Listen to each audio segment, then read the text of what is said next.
வணக்கம். GK with JK channel வரவிருக்கிறேன். செல்வ மகள் சேமிப்பு திட்டம் சுகன்யா சம்ரித் யோஜனா, இந்த திட்டத்துல ஃபார்ம் ஃபில்லிங் பத்தி தான் இந்த வீடியோ நம்ம பார்க்க போறோம். இந்த வீடியோவை நீங்க ஓட்டாம முழுசா பாத்தீங்கன்னா இந்த ஃபார்ம் ஃபில்லிங் அழகா நீங்களே பண்ணிட்டு போயிடுங்க. அவ்வளவு ஈஸியான ஒரு விஷயம் தான். பொறுமையா முழுசா பாத்தீங்கன்னா தான் இந்த ஃபார்ம் ஃபில்லிங் எப்படி பண்றது நீங்க தெரிஞ்சுக்க முடியும். இந்த ஃபார்ம் பாத்தீங்கன்னா போஸ்ட் ஆபீஸ்ல தான் இந்த ஃபார்ம் கிடைக்குது. நீங்க பேங்க்ல போனா பேங்க்ல வெவ்வேறு விதமான ஃபார்ம் கொடுப்பாங்க. இப்ப நான் வாங்கிட்டு வந்திருக்கு பாத்தீங்கன்னா ஒரு போஸ்ட் ஆபீஸ்ல இருந்து இந்த ஃபார்ம் வாங்கிட்டு வந்திருக்கேன். இந்த ஃபார்ம் பாத்தீங்கன்னா 3 விதமான ஃபார்ம் கொடுப்பாங்க. ஒன்னு பாத்தீங்கன்னா கேஷ் செல்லான் ஒன்று கொடுப்பாங்க. இந்த கேஷ் செல்லான்ல நீங்க எவ்வளவு அமௌண்ட் போறீங்கன்றது ஃபில்அப் பண்ண போறீங்க. அடுத்தது பாத்தீங்கன்னா சேவிங்ஸ் அக்கௌண்ட்னு ஒரு ஃபார்ம் கொடுப்பாங்க. இது போஸ்ட் ஆஃபீஸ் சேவிங்ஸ் அக்கௌண்ட். இதுல பாத்தீங்கன்னா வெவ்வேறு விதமான அக்கௌண்ட்ஸ் எல்லாம் இருக்கு. அது எப்படி டீடைல்ஸ் நீங்க உங்களுக்கு சொல்றேன். அதுக்கப்புறம் பாத்தீங்கன்னா போஸ்ட் ஆஃபீஸ் சேவிங்ஸ் அக்கௌண்ட் வச்சுக்கிறவங்களுக்கு கேஒய்சி ஃபார்ம்னு ஒன்று கொடுப்பாங்க. ஸோ மொத்தம் 3 ஃபார்ம் கொடுப்பாங்க. இதை பத்தி தான் பார்க்க போறோம். ரொம்ப நேரம்லாம் எடுக்காது. ரொம்ப பார்க்கறது பெருசாக்குன்னு யோசிக்காதீங்க.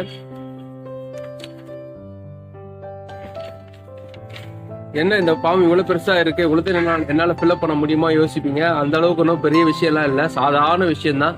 நீங்க வீடியோ ஓட்டாம பாத்தீங்கன்னா ஈஸியா நீங்களே தெரிஞ்சுப்பீங்க. இதுக்கு முன்னாடி GK with JK channel subscribe பண்ணா வந்தீங்கன்னா சப்ஸ்கிரைப் பண்ணி பக்கத்துல இருக்கிற பெல் ஐக்கானை கிளிக் பண்ணுங்க. இது போல நீங்க செய்யும்போது நாங்க அப்லோட் பண்ற வீடியோஸ் ஒரு நோட்டிபிகேஷன்ல ஒன்னு கொண்டு வந்துடும். உங்களுக்கு யூஸ்ஃபுல்லா இருக்கும்.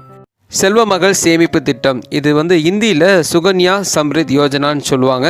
இந்த திட்டத்தில் பெண் பிள்ளைகளுக்கு சேவிங்ஸ் வைக்கிறதான சிறப்பான திட்டத்தை அறிமுகப்படுத்தியிருக்கிறாங்க. இந்த திட்டத்தில் ஃபார்ம் எப்படி ஃபில்அப் பண்ணுறதை நம்ம பார்க்க போகிறோம்.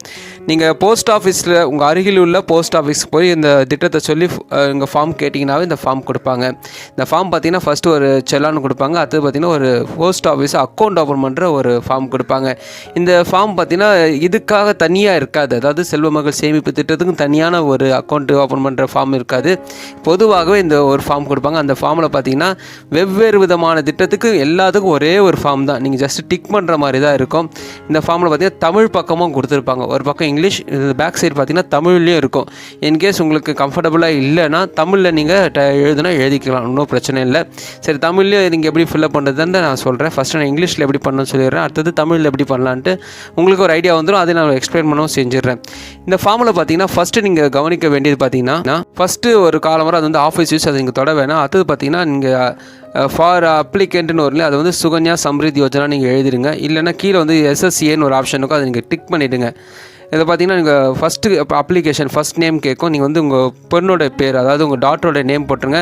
இதில் கவனிக்க வேண்டியது கீழே செகண்டில் உங்கள் கார்டியனோட நேம் எழுதணும். நாங்கள் இதை எழுதாமல் விட்டுருக்கேன். கார்டியனோட நேம் ஃபாதரோ மதரோ அவங்களை எழுதணும். அடுத்தது பார்த்திங்கன்னா அவங்களோட அட்ரஸ், என்ன அட்ரஸ், கான்டாக்ட் நம்பர் கொடுத்துடணும். அப்ளிகேஷன் டேட் ஆஃப் பர்த்னு கேட்டிருக்கோம். அது கீழே பார்த்தீங்கன்னா அப்ளிகேஷன் டேட் ஆஃப் பர்த், அது பார்த்தீங்கன்னா பெண்ணுடைய டேட் ஆஃப் பர்த் கொடுத்துருங்க.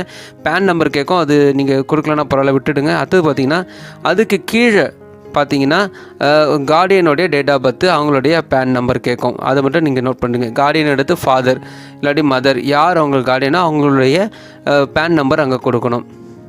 அது கீழே பார்த்தீங்கன்னா நீங்கள் என்ன விதமான அக்கௌண்ட் ஓப்பன் பண்ணுங்க, ஜாயிண்ட் அக்கௌண்ட்டா என்னன்னு கேட்பாங்க. நீங்கள் சிங்கிள் செல்ஃப்னு இருக்கும், அதை மட்டும் டிக் பண்ணிவிடுங்க.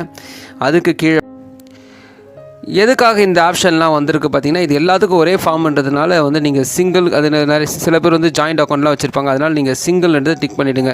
இது சுகன்யா சம்ரித் யோஜனான்றதுனால சிங்கிள் டிக் பண்ணிவிடுங்க. இதில் பார்த்தீங்கன்னா அடுத்தது ஐடி ப்ரூஃப் கேட்டிருப்பாங்க. ஐடி ப்ரூஃப் பார்த்தீங்கன்னா பர்த் சர்டிஃபிகேட், குழந்தையோட பர்த் சர்டிஃபிகேட், அந்த பர்த் சர்டிஃபிகேட் நம்பர் கீழே கொடுத்துருங்க. அடுத்தது அப்பாவுடைய பேன் கார்டு நம்பரும் கீழே கொடுத்துருங்க. இது பேன் கார்டு நம்பர் மேலேயே கொடுத்ததுனால நீங்கள் கீழே கொடுக்கணுன்ற அவசியம் இல்லை. அடுத்தது பார்த்தீங்கன்னா அட்ரஸ் ப்ரூஃப் பார்த்தீங்கன்னா ஆதார் கொடுத்துருங்க. குழந்தைக்கு ஆதார் இல்லைனா பிரச்சனை இல்லை, இருந்துச்சுன்னா அந்த ஆதார் நம்பரை போட்டுருங்க. அப்பாவுடைய ஆதார் இருந்துச்சுன்னா அப்பாவுடைய ஆதாரும் கீழே போட்டுருங்க. அப்பாவுடைய ஆதார் கீழே போட்டுட்ட பிறகு நீங்கள் எவ்வளோ அமௌண்ட் கட்ட போகிறீங்க டிசைட் பண்ணுங்கள். நீங்கள் ஃபஸ்ட்டு நீங்கள் ஓப்பன் பண்ணும்போது ஒரு 1000 ரூபா போடுறது நல்லது. ஸோ ஒரு 1000 ருபீஸ் போட்டு அது எழுத்தில் எழுதிடுங்க. 1000 போட்டுட்டு கீழே கேஷ்னு ஒரு ஆப்ஷன் இருக்கும், அதை போட்டுருங்க. போட்டுட்டு நம்ம நெக்ஸ்ட் பேஜுக்கு போகிறோம். நெக்ஸ்ட் பேஜில் பார்த்தீங்கன்னா உங்களை ஆதார் நம்பர் கேட்டிருப்பாங்க. இந்த ஆதார் நம்பர்ன்றது கார்டியனோடைய ஆதார் நம்பர். யார் கார்டியனோ, அப்பாவோ அம்மாவோ இல்லாட்டி யார் கார்டியனாக லீகலாக பொறுப்பெடுத்துக்கிறாங்களோ அவங்களுடைய ஆதார் நம்பர் போடணும். அதுக்கப்புறமா நீங்கள் 11 to 16, 17 வரைக்குமே நீங்கள் எதுவும் ஃபில்அப் பண்ண தேவையில்லை. 11 to 17 வரைக்கும் நீங்கள் எதுவும் ஃபில்அப் பண்ண தேவையில்லை. 18 மட்டும் நீங்கள் ஒரு டிக் போட்டிருப்பாங்க. அது எப்போ நீங்கள் உங்களுக்கு பாஸ்புக் வருதோ அப்போ அந்த இடத்துல ரிசீவ்டு நீங்கள் சைன் பண்ண வேண்டியிருக்கும். ஸோ நீங்கள் அப்படியே வச்சுக்கோங்க. அதுக்கப்புறம் பார்த்தீங்கன்னா உங்களுக்கு எந்த இடத்துல என்ன டேட், அதாவது உங்களுக்கு டிக்ளரேஷன் வரும் இல்லையா, நான் நான் உறுதிமொழி எடுக்கிறேன், நான் கொடுக்கப்பட்ட ஆவணங்கள் எல்லாம் உண்மையானது கொடுக்குற ஒரு டிக்ளரேஷன் வரும். அதுக்குள்ளானது டேட் போட்டுட்டு அதுக்கப்புறமா சென்னை என்ன பிளேஸோ சென்னையோ இல்லாட்டி எந்த ஏரியாவோ அது போட்டுருங்க. இதுக்கப்புறமா நீங்கள் கீழே கவனிக்க வேண்டியது ஃபஸ்ட்டு அப்ளிகேஷனுடைய நேம் பார்த்தீங்கன்னா உங்களுடைய ஃபாதருடைய சைன் வரணும். அது கீழே பார்த்தீங்கன்னா ஃபோட்டோ வரணும். செகண்ட் அப்ளிகேஷனில் வந்து பொண்ணுடைய ஃபோட்டோ மேலே சைன் குழந்தைக்கு போட முடியாது இல்லையா, அதில் நீங்கள் கூட சைன் பண்ணிக்கலாம், ஒன்றும் பிரச்சனை இல்லை. அது கீழே பார்த்தீங்கன்னா ஆஃபீஸ் யூஸ், நீங்கள் அதை ஃபில்அப் பண்ண தேவையில்லை. இதுக்கப்புறமா நீங்கள் பார்க்க வேண்டியது வந்து போஸ்ட் ஆஃபீஸ் KYC ஃபார்ம். அது வந்து நீங்கள் ஃபில்அப் பண்ண போகிறோம். அது ஒரு பெரிய விஷயம்லாம் ஒன்றும் இல்லை. ஃபஸ்ட் அப்ளிகண்ட் 1, 2 மட்டும் வந்து நீங்கள் கார்டியன் யாரோ ஃபாதரோ மதரோ இல்லாட்டி லீகலாக யார் பொறுப்பெடுத்துக்கிறாங்களோ கார்டியனோட 2 சைன் போட்டுருங்க. அது கீழே பார்த்தீங்கன்னா குழந்தையோடது சைன் கேட்பாங்க, குழந்தைக்கு சைன் பண்ண மாட்டாங்க இல்லையா, ஸோ அதை அப்படியே விட்டுடுங்க. இதுக்கப்புறமா நீங்கள் பார்க்க வேண்டிய பார்த்தீங்கன்னா அந்த கார்டியன் பக்கத்தில் 2 ஃபோட்டோ ஒட்ட வேண்டியிருக்கும். அதை நீங்கள் ஒட்டிட்டு கீழே வந்து பார்த்தீங்கன்னா ஃபஸ்ட்டு ஃபோட்டோ வந்து கார்டியன் ஃபோட்டோ ஒட்ட வேண்டியிருக்கும். அது கீழே வந்து பார்த்திங்கன்னா குழந்தையோட ஃபோட்டோ ஒட்ட வேண்டியிருக்கும். அதுக்கப்புறமா பார்த்தீங்கன்னா அட்ரஸ் கேட்பாங்க. எந்த அட்ரஸ் நீங்கள் கொடுக்க போகிறீங்க பார்த்தீங்கன்னா நீங்கள் முன்ன ஃபார்மில் என்ன அட்ரஸ் கொடுத்தீங்களோ அதே தான் அந்த அட்ரஸை கொடுத்துட்டு குழந்தைக்கு பேர் போடும்போது ஜே ஹோலிஸா, அதாவது டாக்டருடைய நேம் போட்டுட்டு அவங்க பக்கத்துலேயே ஃபாதருடைய நேமும் ஒரு ப்ராக்கெட்டில் போடுறது நல்லது. அப்போ பார்த்தீங்கன்னா ப்ரூஃப் ஆஃப் ஐடென்டிஃபைக்கு வந்து நீங்கள் ஃபாதருடைய அதாவது கார்டியனுடைய பேன் நம்பர் கொடுத்துருங்க, ஆதார் நம்பர் கொடுத்துட்டு ஃபஸ்ட் அப்ளிகேஷனில் அவருடைய சைனும் பண்ணிவிடுங்க. நீங்கள் கவனிக்க வேண்டியது நீங்கள் மொத்தமாக ஒரு 4 சைன் பண்ண வேண்டியிருக்கோங்க.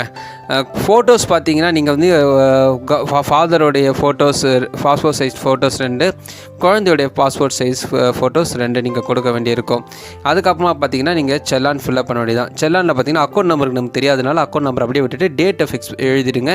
எந்த போஸ்ட் ஆஃபீஸில் நீங்கள் கணக்கு துவக்க இருக்கிறீங்களோ அக்கௌண்ட் ஓப்பன் பண்ணுறீங்களோ அந்த போஸ்ட் ஆஃபீஸ் பேர் அது மேலே எழுதிட்டு குழந்தை பேரை போட்டுட்டு டாக்டர் ஆஃப் உங்களுடைய பேரும் போட்டுட்டு எவ்வளோ அமௌண்ட் கட்ட போகிறீங்களோ அதை நீங்கள் எழுத்தால் எழுதிடுங்க. 1000 ரூபீஸ்னால் 1000 ரூபீஸ் நீங்கள் எழுதிடுங்க. என்னென்ன ஆவணங்கள் கொடுக்க வேண்டிக்கும் பார்த்தீங்கன்னா குழந்தையுடைய பர்த் சர்டிஃபிகேட் ரொம்ப முக்கியம், அதோட ஜெராக்ஸ் ஒன்று கொடுத்துருங்க. ஃபாதருடைய ஆதார் ஜெராக்ஸ் ஒன்று கொடுத்துருங்க.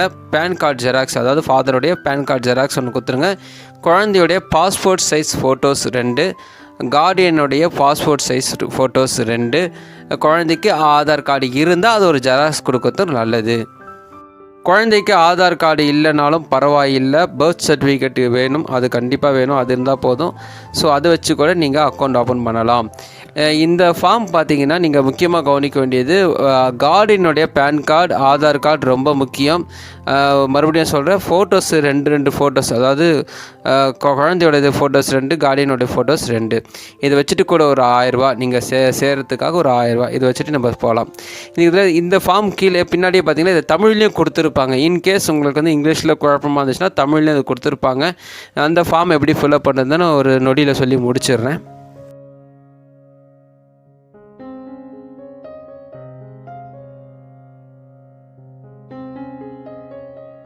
இங்கிலீஷில் நம்ம எப்படி ஃபில்அப் பண்ணமோ அதே தான் தமிழ்லேயும்.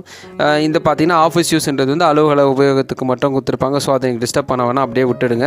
செகண்ட் காலத்தில் பார்த்திங்கன்னா விண்ணப்பிப்பு பேர் போட்டிருப்பாங்க. அது வந்து ஃபஸ்ட்டு வந்து குழந்தையோட பேர் போட்டுருங்க, செகண்டில் வந்து தந்தையோட பெயர் போட்டுருங்க. பெயர் போட்டுட்டு அவங்க மெயில் ஃபீமேல் அதெல்லாம் இருக்கும் இல்லையா, தந்தையோ தாயோ அதையும் அங்கே மென்ஷன் பண்ண வேண்டியிருக்கும், மென்ஷன் பண்ணிவிடுங்க. அதுக்கு கீழே நீங்கள் கவனிக்க வேண்டிய விஷயம், நீங்கள் அந்த அப்ளிகேஷன் எப்படின்னா ஃபில்அப் பண்ணிங்களோ அதே தான் உங்களுடைய வீட்டு முகவரி. நீங்கள் என்ன ஆதார் கார்டில் அதாவது என்ன ப்ரூஃப் கொடுக்குறீங்களோ அதில் இருக்க அட்ரஸ் ப்ரூஃபு, அதை நீங்கள் அட்ரஸை நீங்கள் அப்படியே போட்டுருங்க.